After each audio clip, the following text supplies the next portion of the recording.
Miss. This game was a classic. Miami up 17-13 at half. And we kind of thought, boring game, but, close. Miami had opportunities. I kind of felt like I picked Miami by double digits. And man, if Miami had capitalized on a half of their opportunities that they didn't, they would have hit double digits. I mean, it wouldn't have been close, in my opinion, at least. But they didn't. And Ole Miss was hanging around in this game and was able to, score 13 points in the second quarter to get back into this game and really kind of, get this game, to where it was going to be down to the wire. It felt like, Ole Miss was able to take a lead, and you're kind of sitting there after the first quarter and you're saying, man, Miami just had so many opportunities, so many moments that they could have, found a way. They had self-inflicted drive killing, I think, just plays in general. You look at, calling a wildcat with Malachi Tony on third and short and getting stuffed. They just really could not help themselves, in a sense, get to that next level in this football game. And I think that was really something where you've got to credit Ole Miss and how hard they played and how hard they played throughout this playoff. But Miami that's going to be potentially the incredible thing about this Miami Hurricanes team. Last team into the field, or last, at large into the field, in a sense. But you have a Miami team that, throughout this playoff has had moments where they just haven't been able to extend that lead to the next level, or, take that next step to getting where they need to be to really just kind of, shut out an opponent completely. And it's hard in the playoff. Games are competitive. They had to go on the road against Texas A&M. They had to face a really talented Ohio State team. And then they face an Ole Miss team that, kind of playing like a team of destiny of sorts with this college football playoff. And, that's the type of fight that you expect from opposing teams. But penalties, and some of them were terrible. The Xavier Lucas ejection, I don't know what targeting is. I really don't understand it. And everybody loves to scream about fixing it. I think the general intent of the rule, more often than not, is fine. And we're at the point where it doesn't necessarily impact games too often. Like there's not really many times where it impacts the game at such a level where they get a call wrong or they eject a guy or this or that. It's only rare moments, but man, they have to find a way to make this more of a judgment call from the booth. I mean, I don't know what that looks like. I don't know where that goes, but Xavier Lucas, and while I don't know if it was necessary for him to tackle the Ole Miss player the way he did, and it resulted in targeting and a hit to the head, man, that's just kind of like a normal football play. You know what I mean? There's no intent, there's no this, there's no that. And that's where I struggle with it. And so there's got to be a little bit more of the judgment from the booth. And maybe we get to a point where that is the best thing for the game. Like you almost wish that there would be, the NFL has the review on the fly and things like that. Man, if you could get the league to say, okay, a penalty, or the referees to say, okay, penalty here. Here's why. Here's the penalty. Here's the flag.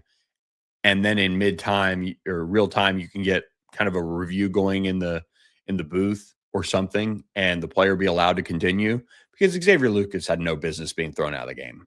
I mean, he had no business being thrown out of that football game. And so don't know what targeting is.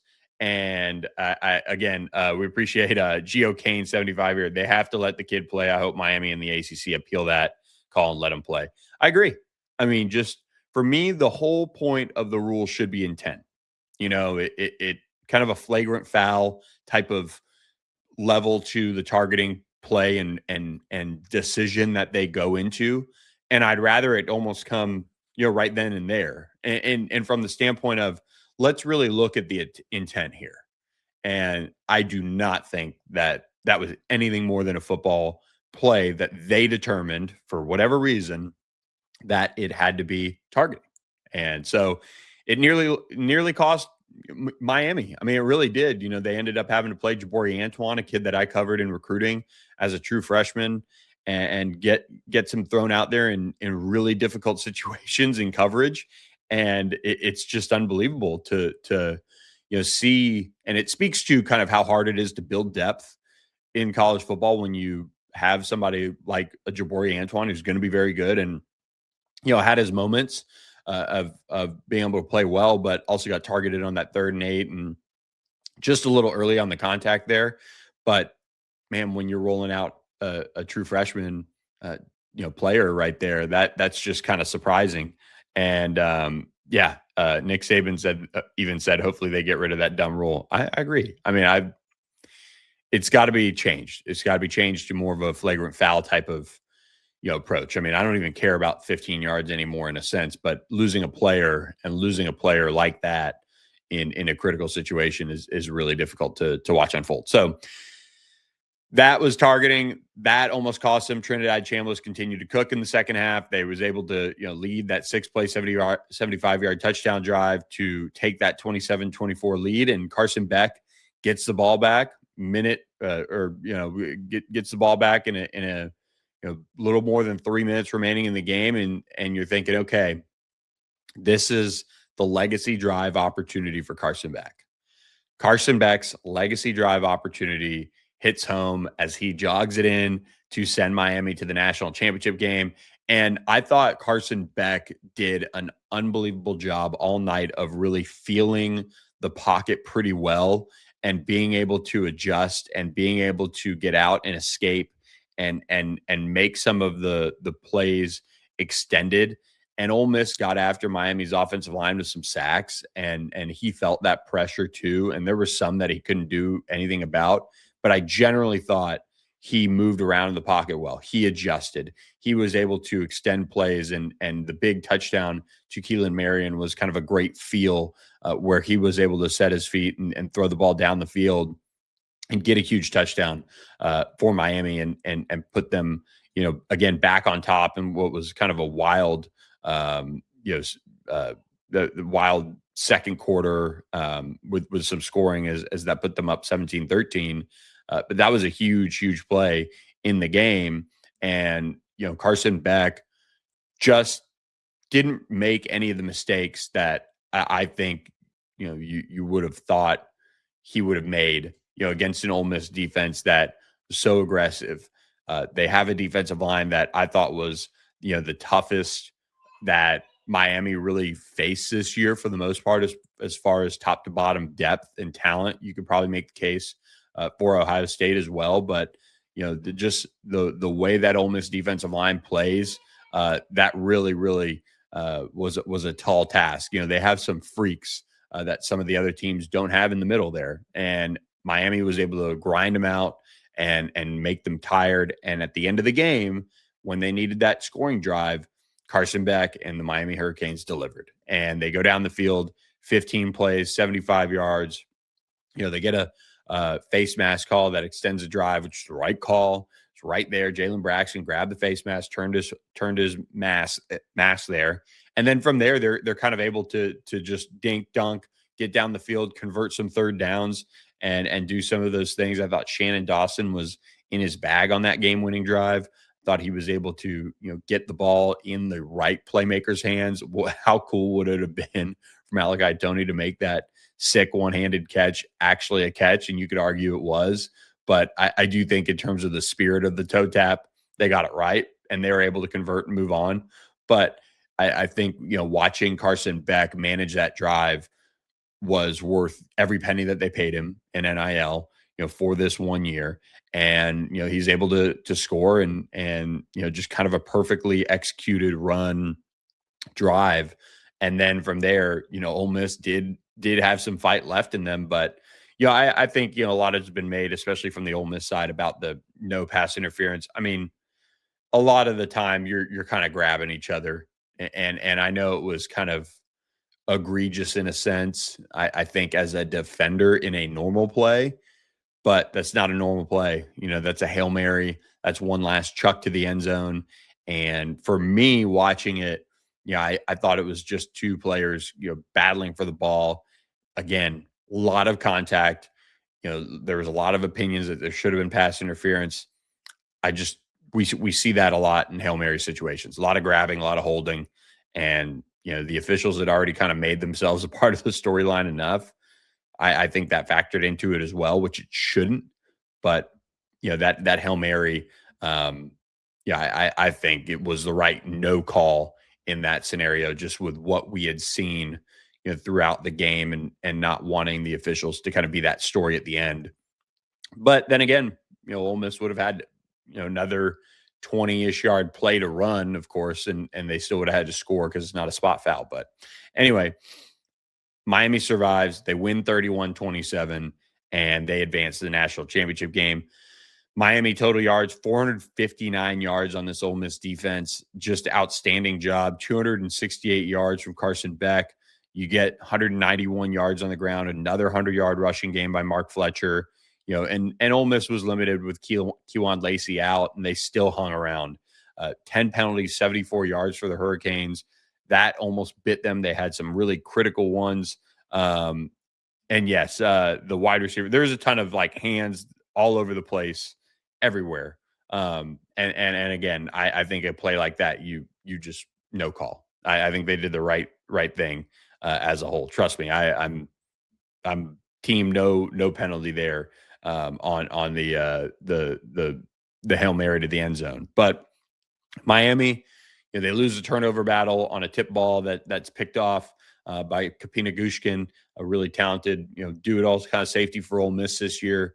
And again, that was kind of a drive where you're looking at it and you're like, okay, will that come back to cost Miami? But didn't. That was a drive that was cooking. They were already 13 plays down the field, getting ready to knock into the red zone. I mean, shoot, that could have been a 20-play drive if not for a tip ball, and ends up in the hands of Ole Miss. So Miami has some things to clean up. Mario Cristobal, I do not think, and this is how he is.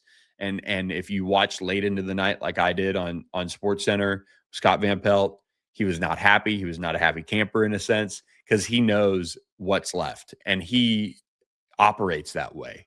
He knows they've got to go 1-0 and do all the cliche things to beat Indiana on Monday night next week in Hard Rock to secure a national championship. And watching his demeanor post game was so different. I felt like than the Ohio State game. I think he knows that Miami didn't bring their best stuff from a technical standpoint. This was kind of a step back for Miami in terms of, I think, how technically sound they were, in terms of how just really well they played from a fundamental standpoint. And that's encouraging. That's the encouraging piece, is Miami is going into this national championship motivated to play a better game, because they didn't bring their best stuff against Ole Miss, and they were still able to come away with the win. And you hope, if you're a Miami fan, that point gets across this week in practice, and they're able to really start to hone in on those finer things like penalties, and some of the little things that didn't allow them to really open this game up and make it a double-digit win, because that's what it felt like watching it, is that Miami should be up double digits the entire time, but they couldn't get that done. So really, really good execution on that final drive to get that game-winning drive across the finish line and push them to the national championship game, where they will face Indiana. Indiana dominates Oregon. We're not going to break down that game. This is an ACC podcast. We appreciate you guys. Please hit the subscribe button if you are an ACC fan. Do that for me on our YouTube channel, All Access AM, please. But as ACC fans, you got to be excited for what Miami has now brought to the table for this league. I mean, this is a massive deal. Miami's going to get another $20 million. Good for them. And they're getting that all, that's their total. And if they win, I think they get a little bit more. But just, so they get that. But also now they have delivered what is pacing to be the most expensive ticket ever for a national championship game, as the get-in price has been hovering around that $3,400, $3,700 mark. Just incredible. And to see these two teams face off, between Indiana having such a massive fan base and Miami playing at home. This is insane. I even saw Luther Campbell, Uncle Luke had to tweet out, he has no tickets. Don't ask him. He has no connection. You are on your own for this national championship game in Hard Rock. So, what a story this could be. We talked about it last week. Miami can win this game. They can punch their ticket to something that is really cool and really special. So, we will see that Monday night. And one quick crazy story, but Ole Miss freshman Bryce Fitzgerald was robbed in a post-party celebration as robbers came into the Airbnb party that they were at and uh, came in with rifles and robbed. People took jewelry and all those things. So glad everyone's okay there. But hey, maybe the U is still back in that regard. But what a scary situation. So I'm glad everybody's okay there. As Miami was, of course, celebrating. They had a little bit of time off between that one as they flew back from the desert that night and got into the transfer portal as well. For the staff, they had to land, get off the plane, and get that rolling. So we will break down some of that transfer portal scoop and news in just a moment here. But of course, I do want to remind you guys that we are also presented by our friends at Corporate Magic. Corporate Magic is an incredible, incredible company that can make your dreams come true when it comes to major events. And whether it is a national sales meeting at an incredible level, or a concert, or a global broadcast, or streamed event, Corporate Magic has the team that brings decades of experience to every project, combining planning, design, and technology to keep your audiences fully engaged. Whether it's that dramatic staging, dynamic content, or the precision needed for live TV, Corporate Magic delivers with accuracy and care. So go to corporatemagic.com. And when you talk with them, mention All Access AM and tell them that we sent you, and say hello to them, because they have produced events that you've seen and you just don't know it. So visit corporatemagic.com to learn more. Continuing on All Access AM, we appreciate you guys being here. So please hit that subscribe button to our YouTube channel, All Access AM.